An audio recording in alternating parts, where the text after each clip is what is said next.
of the pain of the Christmas season, right when we really want to slow down and focus on what matters most, we're often sped up by forces somewhat in our control and often outside of our control.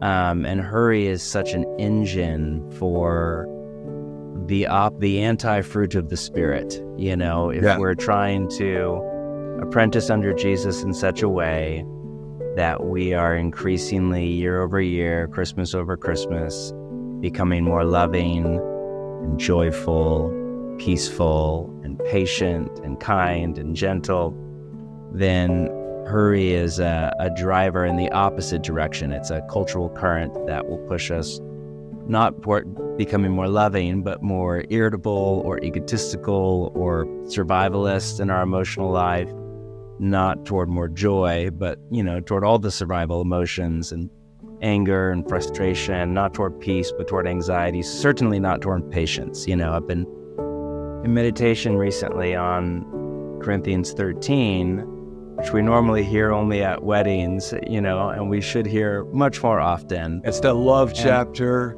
Love chapter. Love on nothing. Yes, or really the poem, or however you want to interpret it.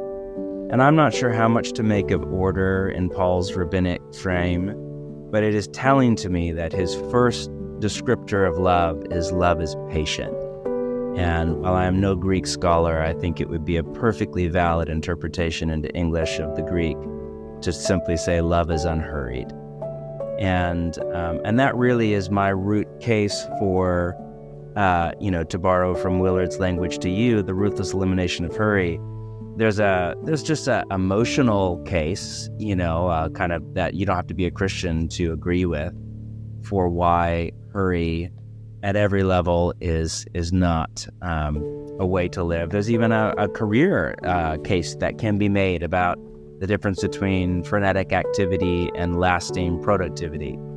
But my primary case is around issues of spiritual formation, where the entire telos, at least in the Christian view, as I can best understand it, of the life journey is to become a person of love in God.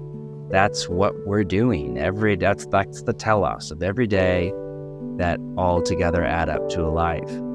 And in that telos, hurry is incompatible with love. All of my worst moments, not all, 90% of my worst moments as a husband and father and friend are when I am in a hurry.